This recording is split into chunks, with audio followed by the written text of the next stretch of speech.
And we're coming to you live from the Built Ford Tough Studio. Boomer Esiason, Greg Giannotti. It's Boomer and Gio on the Fan. Simulcast across the country on CBS Sports Network. And wherever you are on the Odyssey app, good Thursday morning. It was a miserable night in New York sports with the Knicks losing, the Nets losing, the Islanders losing. It was a miserable day for me personally in my sports world as my dream of Jim Harbaugh was ripped away from me. And, of course, it was an interesting day with the reaction to Brian Flores as he did the rounds with the media. And there was a lot of defense of the New York Giants yesterday, including from Tiki Barber in a clip that went viral about him seeing Wellington Mara in his last days. And there's just been so much noise about this since the lawsuit dropped. And once again, we're not going to get to a solution because everybody is caught up in the salacious parts of these lawsuits, which was my fear from the beginning of this. Not that there's an easy solution, but it doesn't sound like anybody's working towards one. We got Boomer back after a couple days out in L.A., the site of Super Bowl 56. Filming the Super Bowl's greatest commercials. Good morning, Boomer. How are you? Good morning, Jay. I'm going to need my coffee this morning, man. I'm kind of like exhausted and drained from flying all over the place. Yeah. The last few days. But no, the trip to L.A. was great. And the TV show, the world's Super Bowl's greatest commercials, is going to be fantastic next week. And working with Danielle Arua is just amazing. Just amazing. She showed up in my jersey. Oh, really? Which was I really thought you nice. brought her the jersey. You sent me the picture. I thought you brought her the jersey. Well, she put it on. That's all I can tell man. you. You know how we all feel about ladies in jerseys, right, guys? Spectacular. Everybody understands that. So, spectacular. So she was having a lot of fun with that. At my expense, of course. So, but yeah, it was a great trip, and it's going to be a great show, as it always is. And I have to say, I hear all these. I was just dreading going to the airport, and I hear all these stories about how just miserable everybody is going to the airport, and and I know weather-related issues could be a problem. Sure, COVID issues are a problem, but JetBlue out of Newark to L.A. and Easy L.A. stuff. back to Newark was unbelievable. Easy It's peasy. Smooth. There were no lines in the security lines. There was people were really quite nice on the airplane itself. None of those mask fights with the flight attendants. Everybody got along fine. Now going out to L.A., the plane was packed. Coming back, only about a third of it was full. Okay, but everybody seemed genuinely in good spirits. The people who worked for JetBlue were great. I'm sitting here saying to myself, when I got off the plane yesterday, I was like, man, it was a quick trip, but it was unbelievably smooth. So the headlines don't reflect real life when it comes to flying in America these days. I don't know. I think there have been people that have had issues because of weather. Yeah. And there may have been some shortage of employees for these airlines because of COVID, like everybody else is getting hit by it. Funny you say that. I was talking to my father yesterday, and he said he got a phone call from an airline asking him if he was willing to work. He goes, I'm 75 years old, guys, because they were going through a list of people who had commercial license, and he has one. Yeah. And he's like, and that's where they're at looking for pilots. But Well, yeah, is maybe he a jet? No, he could fly one because he's got the license to do it, but he's like, had no interest. But he just told me the story to illuminate the fact that they need some pilots. They're shortages. Yeah, they need How some much pilots. cash we talking? I didn't even get to that point. Yeah, what about safety? Safety first, okay? And then we can get to cash. God Maybe a bless little Mr. safety Giannotti, training. Maybe Gio's dad's a little bit past some of the new regulations and requirements. No, You he's think all about on that? top of it. I told you, he won the FAA man. Safety Award. He's all on top of it, but he's not. Who wants to do that at this point in his life? No, he just Wants to wants to chill. sit back and relax Yeah. and enjoy life. Watch you in the morning. Exactly, that's have what he his wants. cup of coffee and call it a day. 100%. Yes. That's exactly what's going on every day. Yeah, I know. So anyway, I heard you guys all had a good couple good shows here on WFAN, kind of interpreting my CBS Sports minutes. I didn't even realize that you guys paid that much attention to them. Well, as a matter of fact, you all scoff at them most of the time That's behind not- my back, and I know you do. that is not Can true. you believe he's doing another freaking Sports Minute? No, Yeah. the I've only only done thing- about 15,000 of them, and now all of a sudden we're paying attention to one for whatever, and we're going to try to interpret what I'm trying to say. Well, I would say that nobody pays attention to the Sports Minute more than me. I will say that because we sit here and we sniff them out. I try to predict what a Sports Minute's going to be and not going to be a Sports Minute. So when they're on, I put the speaker up so we can hear them. Oh, you do? I haven't. I don't really necessarily know you that. don't even realize that. No, see? I don't even realize because I that. do it every time. It's just now subconsciously you don't even realize. I sit there and we listen to them. And the unfortunate part about what happened, I think, was the timing of it. If that Sports Minute had run at 7:55 as opposed to 9:55, then we would have had a conversation about it. I think what happened was because it ran at 9:55, then we had to run to the Daboll press conference, and then with Tiki and Tierney and the whole thing, I was like, "Oh, I'll talk about it tomorrow." When I'm not here. Well, yeah, I know, but that just happened to be them's were the breaks at that point. You know what I'm saying? So how long have you known me? I've known you for, let's see, I met you first in 2007. Okay, so is my phone number in your phone? Yes, it is. Yeah. I mean, indeed. and I would think that our resident legal expert, Craig Carton, in the afternoon, he could call me too. I mean, he has my phone number. I know that because he does text me from time to time. Mm-hmm. He's more worried about whether or not I care about the pot van sucks chance at MSG as opposed to what I'm trying to say in a sports minute. He's going to try to interpret it, and then of course the lawyers for Brian Flores bring that up yesterday as one of the things that is part of this lawsuit for Coach Flores. Yeah, I mean, but I do think the interpretation was all mine. I'll speak for myself, not for Craig. In hearing it, I said, this is what I heard, not this is what Boomer said. Oh, and okay. there's a different thing. I mean, we play, difference. but here's the thing. You play it, and then you hear it, and then you say, okay, this is what, isn't that what those things are for? You play them, and then people have a reaction to them and what it could be? Yeah, that 100%. So that's sort of what happened. I see what happens, but it's not like you don't work with me. I mean, you work with me. I understand, but I thought it was illuminating something interesting. Right. That's what I thought it was. It's like I go, I guess Evan and Craig were going off about me going to the Super Bowl for the Bengals. I should bring out the Lombardi trophy if they win it, and why isn't Boomer out there and blah, blah, blah, and then, of course, our buddy Jason Barrett, has to put it out there. Why don't you just call up Boomer and ask him? And Boomer would tell you, now that I can speak about myself in the third person, that there is a player. His name happens to be Anthony Munoz. Yeah. He's the only Hall of Famer we have as a Cincinnati Bengal community. Yeah. And he played in both Super Bowls in the 80s. Right. Not just one. And he wasn't the quarterback. He's one of the greatest players of all time. He is the Hall of Famer's Hall of Famer. Absolutely. So if there is going to be somebody, if in fact the Bengals go on to win, that will present that trophy, I would think that Anthony Munoz should be the guy that is walking that trophy all the way from wherever it starts to wherever it finishes. And that would be the guy, because people around here, obviously we live in a bubble. And that bubble happens to be, this radio station, and you guys know me, and you guys, are trying to be nice, but you're putting me in a weird spot. And again, everybody needs to shut up and let everybody just enjoy the experience for the Bengals going to the Super Bowl, and let the people that deserve to be there be there. All right, I understand, but I think you touched on it too, because we live in a bubble and people care. I mean, just like yesterday, it's a totally different situation, but there were a lot of our listeners that when they heard the Jim Harbaugh news, because I was talking about how that would have reignited me as a fan if he was the coach, when they heard that news, they reached out and said, I immediately thought of you.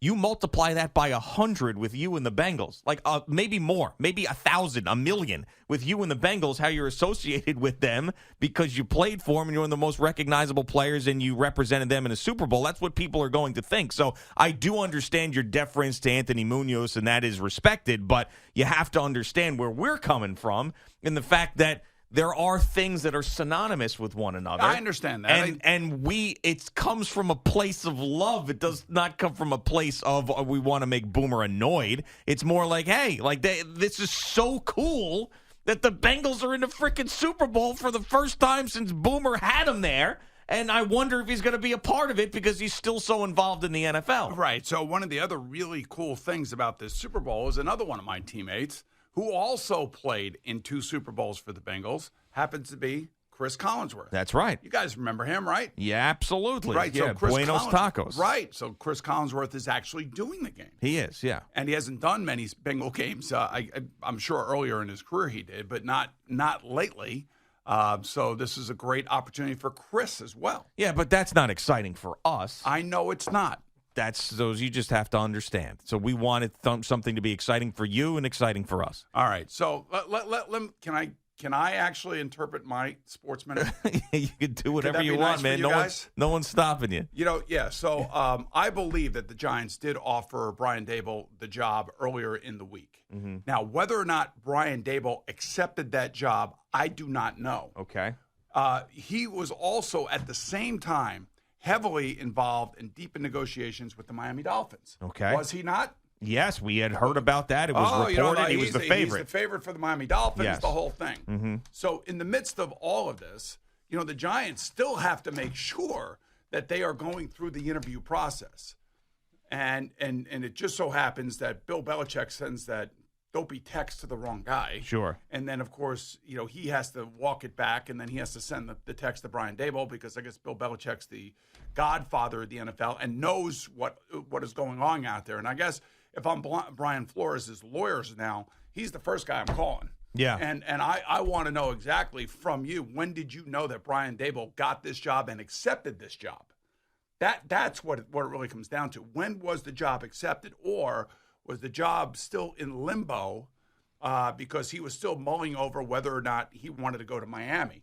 And if it was still in limbo and he was mulling over that he wanted to go to Miami, the Giants still, eventually were going to have to interview black candidates outside of the building, by the way. So Patrick Graham does not count. That's right. For a Rooney Rule, interview. Now, the Rooney Rule doesn't mean that anybody has to hire a black candidate. What the Rooney Rule says is that you have to interview outside of the building candidates that maybe you never met before. The idea is to get people in front of people and give them the experience to interview for a job. And if they get it, like Mike Tomlin got it, it's amazing. But it helps every candidate for these reasons. One, it gives them an opportunity to go through the process to see what it's all about, what they need to improve on, how they present themselves, how they present their plan, what they see, what's their coaching staff look like. I always tell you, for a head coach in the NFL, it is mind-boggling all the things that they have to deal with, let alone trying to figure out during game day situations and injuries and all that other stuff. So that's what the Rooney Rule was put into place for. And I know you don't really care for this guy, but I do. I have a lot of respect for him for who he was in the NFL. Oh, please. I'm going to say it. Oh, so I always defer to him because I think he was one of the people that was initially a part of this, and the NFL does respect. Mm-hmm. Whether you do or not, it doesn't matter. Well, no, it's about who he respects and doesn't. I understand that. Complete and utter hypocrite, but okay. Right. Okay, that's fine. So, of course, it's Tony Dungy. And Tony Dungy will tell you that the Rooney Rule was to get people in front of you. You still have to hire the person that you feel most comfortable about being your head coach. Mm-hmm. So to go back to the Brian Flores situation for a second, Brian Flores has got a big set of brass balls, if you ask me. I mean, because what he's doing here is he's basically taking himself and putting himself out there and illuminating things that he believes are wrong in the NFL. Now, there may be many people out there that disagree with it, but you don't walk in his shoes. You don't know what it's like to be a coach of a team who's had back-to-back winning records, came back from a 1-7 record this year, got his team to 9-8, and then all of a sudden his entire reputation is being raked over the coals down in Miami after they let him go. So now you're Brian Flores, and you got Stephen Ross and Greer, their general manager, and the media down there, and they're all being salacious in terms of describing who Brian Flores is. All right, so it doesn't matter if you're black or white. If you're going through that situation, or yellow or anything, if you're going through that situation, you as a human being are going to be pissed. You're going to be pissed, especially if, in fact, the allegations of Stephen Ross offering him $100,000 to lose games and tank games to go get another player goes against everything that Brian Flores is as a person and as a coach. And I think we all recognize that. He gets hired. He thinks he's going to win. Every coach thinks they're going to win. And to sit there and say, hey, lose this game and I'm going to give you $100,000 so we can get the first pick overall next year is absolutely asinine. And do you feel like there's some real legitimate truth behind that? Because Stephen Ross, of course, comes out and he denies it. And if there's no proof of that, I mean, that is one hell of an allegation to make against an owner, one so much so that a federal investigation could actually be open because of those allegations. And you want to know, so it should be. Yeah. And the thing is that, so now I'm going through Brian Flores' own experiences. This Yeah. is what I'm talking about. And this was not a part of my CBS Sports Minute, by the way. Now that this is out in the open and everybody is talking about it, this is my sense of it. My sense of now, so now he's got the Miami Dolphins raking him over the coals. He's actually also gone through other interviews. He then, on top of that, gets the Bill Belichick mistaken text to him about Brian Daboll when Bill Belichick thinks he's sending the text to Daboll, but he sends it to Flores. And so now you have like three things that are like really starting to piss him off. Really starting to piss him off. It would piss you off. It would piss me off. Sure. And you know what? I don't know what I would have done about it. I don't know what you would have done about it. I don't know what Al or Eddie would have done about it. Most of us probably would have just kept our mouths shut and said, you know what? I'll live to coach another day somewhere else. I'll protect my own reputation. I'm not going to be like a rabble rouser. I'm not going to blow this whole thing up. But that's not what Brian decided. Brian decided, especially after that text, that he felt like his interview was a sham with the Giants because of the timing of it. He felt like maybe his interview with the Denver Broncos was a sham. And he's also being told by Stephen Ross to tank games, and his reputation is being tarnished. And then on top of that, Hugh Jackson comes out and said the same thing happened to him. And then on top of that, Marvin Lewis comes out and says, oh, we've been doing sham interviews for years. As a matter of fact, it happened to me, Marvin Lewis, back in 2002 when I went in to go interview with the Panthers when I knew John Fox was going to get the job. Yeah. Now, you and I sat here a couple years ago, and you remember Marvin Lewis out of the blue took an interview with the Dallas Cowboys. Yeah. Remember that when they fired Jason Garrett? Right. Out of the blue. Yeah, a lot of people were talking about, that being a Rooney Rule sort of just layup. Check the box. Yeah, layup for the Cowboys, bring them in, whatever. This is what Brian Flores is also saying, checking the box. Right. So, there's a thing called discovery in these things. And, the city of St. Louis had the NFL on the brink of going into a discovery process with their lawsuit when the Rams left St. Louis to go to L.A. That old Stan Kroenke situation. Right, and that thing just got settled this year for like $750 million. I would have liked to have seen St. Louis take it all the way to the end because it would have been really interesting to see all the stuff that was going on behind the scenes. If this particular lawsuit sees the light of day, which it will, because I don't think Brian Flores is in it for money. I really don't. I really believe that he's in it to really try to change the system and to make sure that sham interviews don't happen. Now, in regards to the Giants, I really don't know if this is a sham interview or not because I don't know exactly when Brian Daboll accepted the job. 2 people know that, or 3 people know that, or 4 people know that. John Mara knows it. Brian Daboll knows it. Brian Daboll's agent knows it. And obviously, Bill Belichick knows it. And who knows if Belichick and Daboll have the same agent? Maybe that's how Belichick got the information. Because these agents, there's a handful of agents that represent the coaches. Do we know? I mean, is that something we can find out? That could be. It could be something you can find out. But I can tell you one thing. That's going to be something that the lawyers are going to find out for Brian Flores. I can tell you that right now. Right. And I do believe that Brian Flores was irreparably harmed here. So I believe that. From the Dolphins. From the Dolphins, especially after they let him go. Yeah. Because nobody wants to have their reputation raked through the mud the way that he had his. And that's why I think it's amazing what he's doing. It's ballsy as all get out. And he also made this into a class action suit. And what that means that if there are any other disgruntled black coaches out there that want to dive into this and amplify what Brian Flores just went through as something that they went through, it is a nightmare of mammoth proportions for the NFL. Now, on the NFL side, I'm going to say this, and I've said this for years. The NFL, even when I was playing, way back when I was playing, started different programs to help us players become something after we were playing football because they knew the average career span of an NFL player is about 4 years. So they created all these different possible programs for all of us. And, for a lot of the players that are on TV right now, I didn't have this opportunity when I was playing, but for a lot of the players that are on TV right now, whether they're on the ESPN network, whether they're on the NFL network, or in our case, it's Nate Burleson.